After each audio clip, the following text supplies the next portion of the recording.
नमस्कार, प्रणाम, जय हिंद। आज हम पढ़ेंगे हिंदी।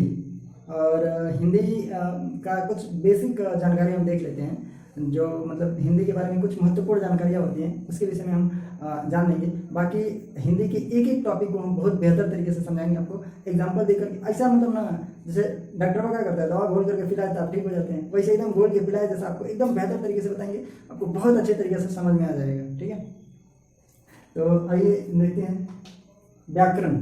हिंदी व्याकरण देखिए, हिंदी व्याकरण एक बहुत बहुत बड़ा टॉपिक है। इसको हम एक एक करके अच्छे से समझेंगे। ग्रामर क्या होता है, हिंदी सॉरी इंग्लिश का जो ग्रामर होता है, इंग्लिश का ग्रामर ना ऐसा आप देखे होंगे, 60 दिनों में इंग्लिश बोलना सीखे, 30 दिनों में इंग्लिश बोलना सीख जाता है आदमी। English is a very poor language in world, because English मतलब ना एक ऐसा भाषा है जिसको बहुत जल्दी लोग सीख जाते हैं, बहुत जल्दी लोग समझ जाते हैं। और काफ़ी देशों में इसको बोला जाता है। हर देश की कुछ लोग बोलते हैं इंटरनेशनल लैंग्वेज इंग्लिश है, इंग्लिश इंटरनेशनल लैंग्वेज कुछ भी नहीं है। सबका अपना अपना अलग अलग भाषा है। मुझे लगता है विश्व के 7 देशों में ही इंग्लिश या 7 से कुछ अधिक भी हो सकती हैं, लेकिन मुझे जहाँ तक जानकारी है 7 देशों में ही इंग्लिश वहाँ की राष्ट्रीय भाषा है। बाकी सबका अपना अपना अलग अलग भाषा है। अरे हमारे भारत में तो इतना भाषा है ना, हर राज्य का अलग अलग भाषा है। हर राज्य में जाएंगे ना तो हर राज्य का भाषा अलग। राज्य तो छोड़िए, आप अगर महाराष्ट्र में जाइए तो महाराष्ट्र में ना, पुणे में जाएंगे ना तो पुण्याची मराठी वेगळा, पुण्याची मराठी वेगळी, आणि कोल्हापूरला गेला का नाही कोल्हापूरची मराठी वेगळी। त्याच्यानंतर तुम्ही साताराला गेला, साताराची मराठी वेगळी, सांगलीला गेला, सांगलीची मराठी वेगळी, त्याच्यानंतर तुम्ही सोलापूरला गेला, सोलापूरची मराठी वेगळी, मराठवाड्याला गेला, महाराष्ट्राची मराठी वेगळी। प्रत्येक जागेची मराठी वेगळी आहे, म्हणजे वेगळ्या वेगळ्या भाषा आहे, जिल्ह्याचं अंतर आहे। आणि तसंच यूपी यानी बिहार में गेला तुम्हें तो यूपी और बिहार में आप जाएंगे तो यूपी बिहार में कैसा है, आप गोरखपुर में जाइए वहाँ की भाषा अलग है। वहाँ बोलते का हो जात बाटा, खात बाटा, करत बाटा। देवरिया में जाइए जात नहीं करत नहीं खात नहीं। बलिया में जाइए जात रजा, करत रजा, खात रजा। मऊ में जात हो, मऊ जिला में जाएंगे जात हो, करत हुआ, सुनत हुआ। इलाहाबाद में जाइए, मतलब अलग अलग जिला में अलग अलग भाषा हो जाएगा। बिहार में भी सिवान जिला में जाइए, छपरा में जाइए, अलग अलग जगहों पे चेंज हो जाता है। हमारा खुद का इतना है ना कि वही हम नहीं सीख पाते हैं, दूसरे के पीछे खाली पढ़ने जाए। तो आज हम हिंदी व्याकरण को समझेंगे। हिंदी व्याकरण को थोड़ा अच्छी तरह से मैं आपको समझाऊंगा और बताऊंगा, और उसके बाद से एक एक टॉपिक को बेहतर तरीके से समझेंगे। पहले व्याकरण, हिंदी व्याकरण।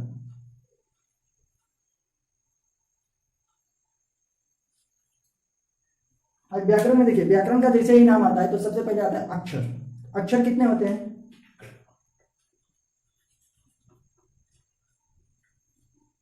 52 अक्षर कितने होते हैं? 52 अक्षर 52, इतना समझ गए। उसके बाद आता है वर्ण। वर्ण कितने होते हैं? वर्ण कितने होते हैं? वर्णों की अगर संख्या देखी जाए तो 42 नहीं सॉरी 45 होते हैं, 45।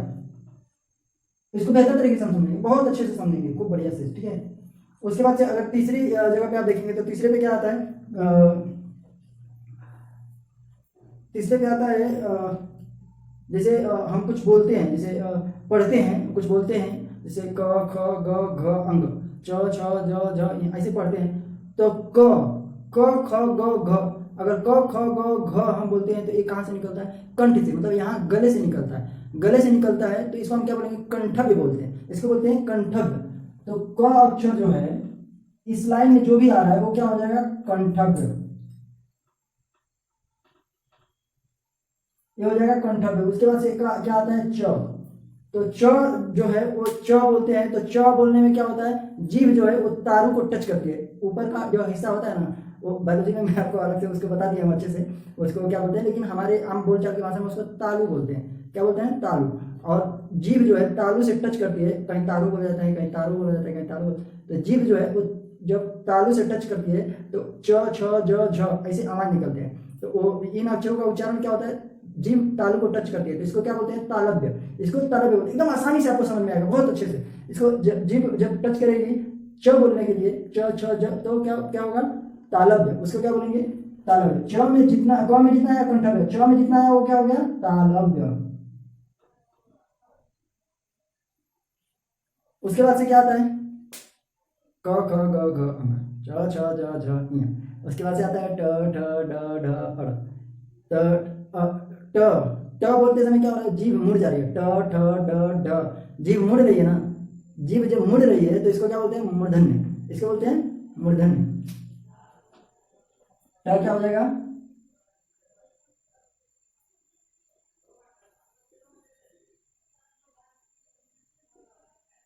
मूर्धन्य, ठीक है। अब इसमें देखिए क्या होता है कि ड़ जो हम बोलते हैं ना, ड़ मराठी में ड़ को ये ऐसे, इसको ना बड़ा न पढ़ते हैं, इसको न बोलते हैं, उसको बड़ा न बोलते हैं मराठी में। लेकिन हिंदी में ना ऐसा कोई भी बड़ा न नहीं होता है, हिंदी में एक ही ना होता है, वो होता है न। और संस्कृत में दो म होते हैं, जैसे एक अंक की मात्रा को भी हम कहीं कहीं म के लिए प्रयोग करते हैं, और कहीं कहीं मछली म इसको भी हम म के लिए प्रयोग करते हैं। तो हिंदी में जो है, सिर्फ हिंदी का आप देखेंगे, ये हिंदी में इसको हम ड़ बोलते हैं, मराठी में ड़ ऐसे करके और ऐसे करके ड़ बना देते हैं, ठीक है। इसको ड़ पढ़ते हैं, लेकिन हम इसको ड़ पढ़ते हैं, और इसको मराठी में बड़ा ना पढ़ते हैं, ठीक है। जैसे अन्ना लिखना होगा ना, तो हम लोग लिखेंगे न, आधा ना, पूरा ना, अन्ना ऐसे हम लिखेंगे। लेकिन मराठी लोग लिखेंगे तो वो लोग कैसे लिखेंगे, उसके बाद से आधा न और बड़ा न, एक बड़ा मतलब बड़ा न का आधा, फिर बड़ा पूरा, इसको अन्ना पढ़ते हैं लोग, ठीक है। तो ये हिंदी में ऐसा नहीं होता है, इतना समझ गए होंगे। उसके बाद अभी देखिए ये क, उसके बाद से आ गया आपका च, फिर आ गया ट। अब हम देखेंगे तो बोलते समय थ द ध, ये बोलते समय क्या होता है, जीभ दांत को टच कर रही होती है। जीभ क्या करती है, दांत को टच करती है। तो दांत को जब टच करती है तो इससे आप समझ गए होंगे कि इसको दंतव्य बोलेंगे। इसको क्या बोलेंगे, दंतव्य। इसको हम बोलेंगे दंतव्य। जब जीभ दांत को टच कर रही है तो इसको हम क्या बोलेंगे, दंतव्य। इसके बाद आ जाता है प, फ, ब, भ। ये सब बोलने में क्या होता है, होंठ, सिर्फ होंठों का काम है। होंठ आप एक दूसरे से टच होते हैं, तो इसको हम क्या बोलते हैं, होष्ठ। समझ गए, होष्ठ। इसको हम बोलेंगे होष्ठ, ठीक है। इतना आपको अच्छे से समझ में आ गया होगा।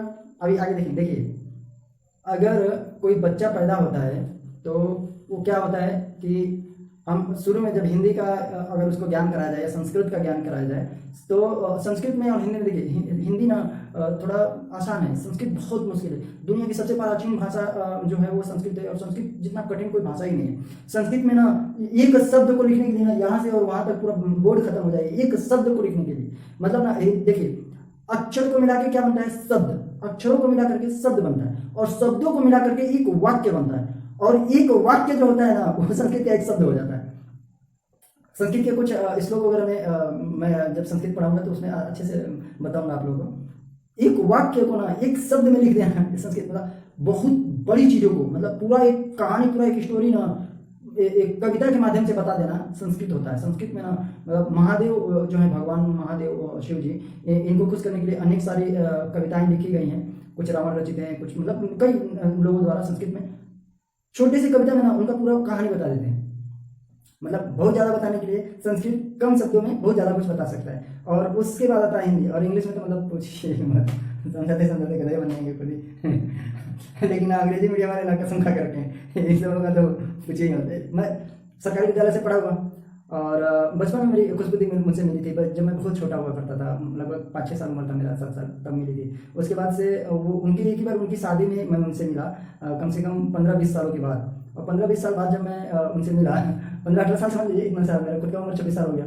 तो जब मैं उनसे मिला ना, तो एक सेकुलरिज्म पे बात हो रही थी। तो मैंने सेकुलर का मतलब तुमको पता है, तो मैं बोला हाँ सेकुलर का मतलब मुझको पता है। अब उनको नहीं, उनको क्या मालूम, वो तो शुरू से बचपन से ही शहर में रही हैं, पढ़ी लिखी हैं, इंग्लिश बोलते हैं बहुत अच्छा, इंग्लिश के टीचर भी हैं, इंग्लिश पढ़ाती हैं। हमको तो इंग्लिश दूर से तक कोई लेना देना नहीं रहता है। और उनको लगा सरकारी विद्यालय से पढ़ा लिखा, इसको क्या मतलब होगा, इसको क्या पता होगा, वो पूछ ली, लेकिन मैं बताया उनको। लेकिन अभी जान नहीं पढ़ा लिखा है, तो मतलब जानकार है। बहुत कम लोगों को पता है कि मतलब सरकारी विद्यालय से भी बच्चे अच्छे निकल जाते हैं, अच्छी जानकारी सरकारी विद्यालय से भी मिलती हैं। और सरकारी विद्यालयों का तो जो हाल है वो पूछो भी मत। लेकिन हम लोग के ज़माने में जब हमारे जो टीचर थे वो पढ़ाते थे, वो अच्छे से बताते थे, सब कुछ समझाते थे, बहुत अच्छे से हम लोग पढ़ाई किए, और बहुत अच्छे से हम लोग को पढ़ाया। ब्लॉक में मतलब जो क्षेत्र होता है, क्षेत्र में 1 नंबर पे हमारा विद्यालय हुआ करता था। चलिए अभी हम आगे देखते हैं।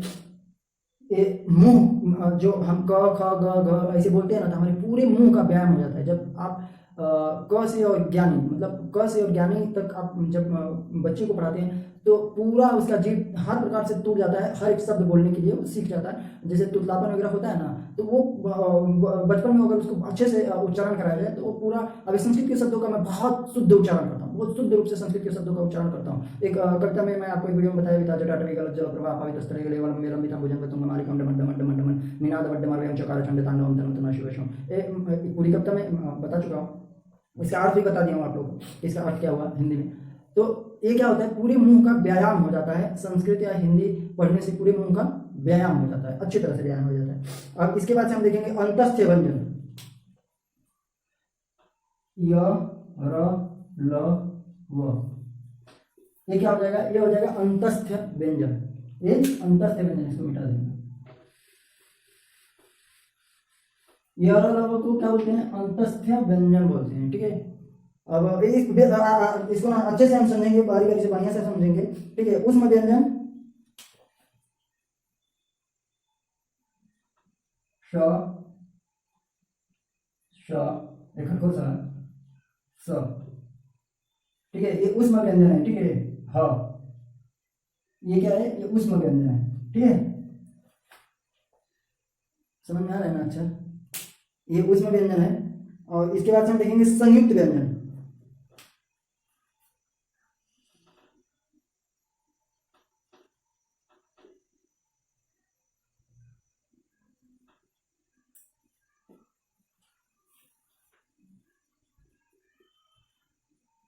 ये संयुक्त व्यंजन हो गया। संयुक्त मतलब मिल करके बना हुआ, संयुक्त का मतलब होता है मिल करके बना हुआ। तो मिल करके ये क्षत्रिय छ जो है, ये क्या है, मिल करके बना है। किन किन शब्दों से मिल करके बना है, कमेंट में आप लोग बताइएगा किन किन शब्दों से मिल करके बना है, ठीक है।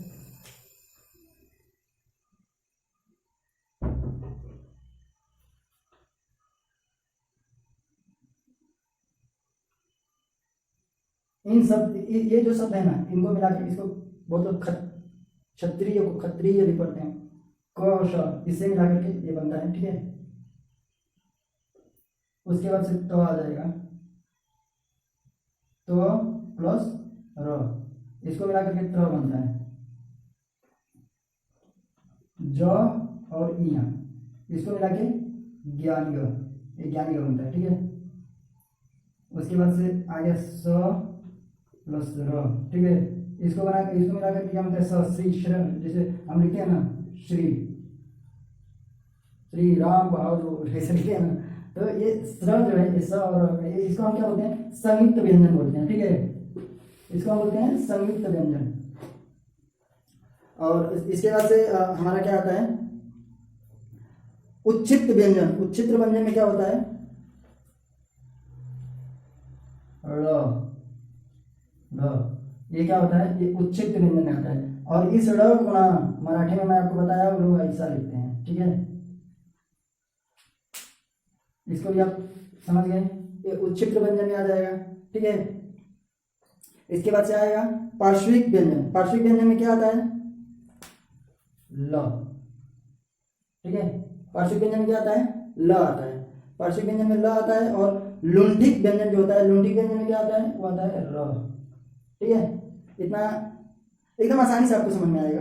और अल्प प्राण और महाप्राण, अल्प प्राण में क्या आता है, जैसे अल्प प्राण मतलब ना जो कम, मतलब आसानी से बोला जा सके। प्राण का मतलब क्या होता है, हवा।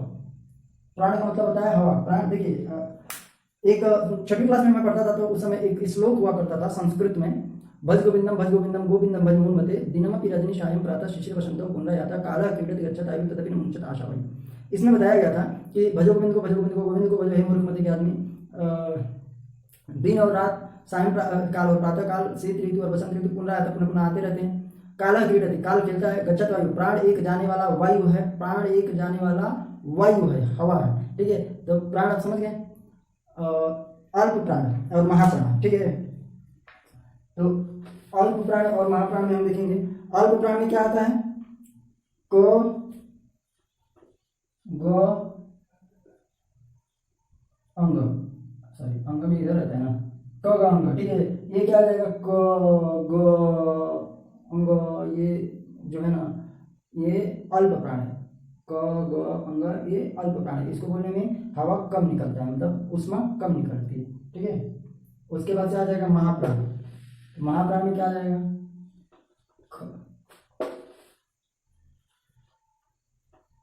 ख घ, ये आ जाएगा महाप्राण में, ठीक है। मतलब ये देखिए, क ख ग घ अंग, ये देखिए 1 3 5, ये क्या हो गया, ये हो गया आपका अल्प प्राण, और 2 4 ये क्या हो गया महाप्राण। ऐसे ही आप आगे देखते जाएंगे। आप कोई छोटे बच्चे तो हैं नहीं कि आप पहली क्लास दूसरी क्लास में पढ़ रहे हैं कि आपको अच्छे से बताया जाए, इतने से आपको समझ में आया। शॉर्टकट में सिर्फ बेसिक इन्फॉर्मेशन आपको बता रहा हूँ हिंदी व्याकरण का, और हिंदी व्याकरण हम बहुत अच्छे से समझेंगे, बहुत बेहतर तरीके से। एक एक टॉपिक को हम एक टॉपिक का ना एक लेक्चर होगा, और हर लेक्चर में आपको बहुत अच्छे से ना संधि क्या होती है, संधि विच्छेद क्या होती है, रस क्या होता है, उपमा क्या होता है, अलंकार क्या होता है, ये सारी चीज़ें ना मतलब एकदम टॉपिक बाय टॉपिक हम बहुत बेहतर तरीके से आपको बताएंगे, और एग्जाम्पल के साथ में आपको एकदम आसानी से समझ में आ जाएगा। थोड़ा सा भी कहीं आपको दुख तकलीफ नहीं होगा, याद करने की जरूरत नहीं पड़ेगा, ऐसे ही याद हो जाएगा। अब देखते हैं संज्ञा, ठीक है।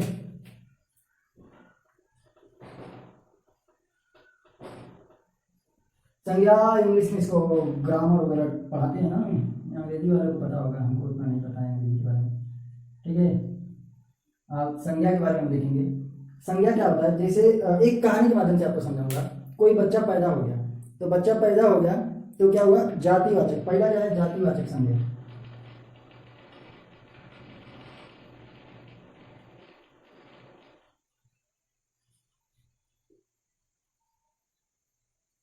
पहला हो गया जातिवाचक संज्ञा।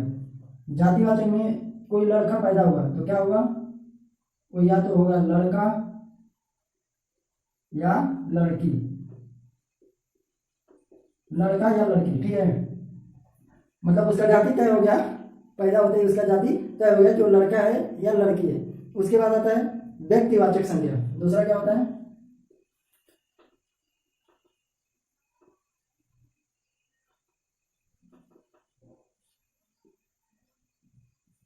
दूसरा क्या होता है व्यक्तिवाचक संज्ञा। व्यक्तिवाचक संज्ञा जैसे उसका कुछ नाम रखती है, सूरज,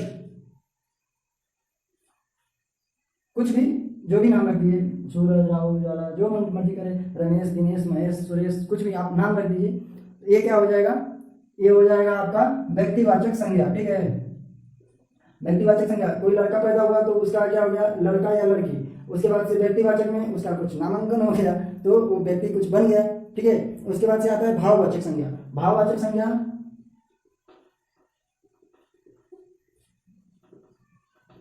अब भाववाचक संज्ञा में क्या होता है, अपने भाव को व्यक्त करते हैं ना आप, जैसे रोना, हंसना, गाना, गरियाना मतलब अपना भाव व्यक्त करना नितवा को किसी को गरिया दो, कोई घुसखोर पुलिस वालों को गरिया दो, ये क्या है, अपना भाव व्यक्त करें, ये इसमें क्या आ जाएगा, ये भाववाचक संज्ञा में। भाववाचक संज्ञा हो गया। अब चौथा जो है, चौथा क्या है, द्रव्यवाचक संज्ञा।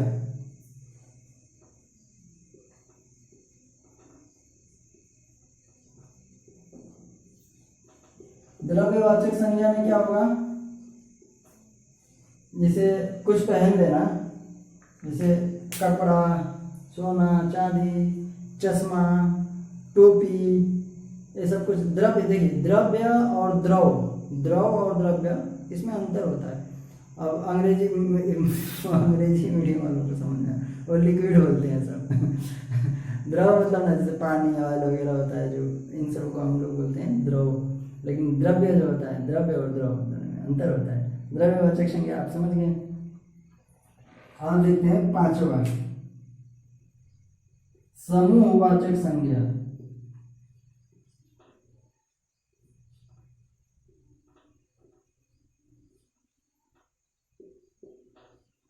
समूहवाचक संज्ञा में क्या होता है,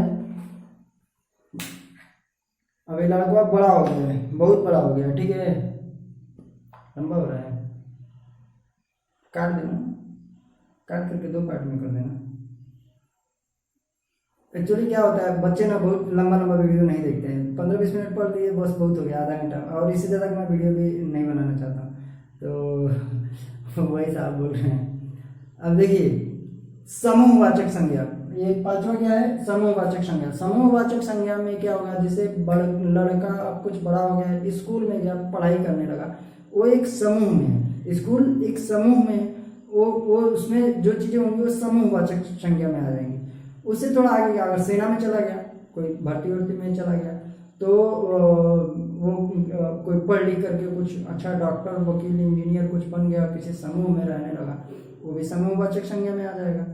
अगर कोई अनपढ़ गंवार अंगूठा छाप बन करके कोई नेता बन गया, भाषण वाषण देने लगा तो वो क्या हो जाएगा, वो भी समूहवाचक संज्ञा में आएगा। इतना आप समझ गए होंगे। इसके बाद देखिए फिर नेक्स्ट टॉपिक देखते हैं।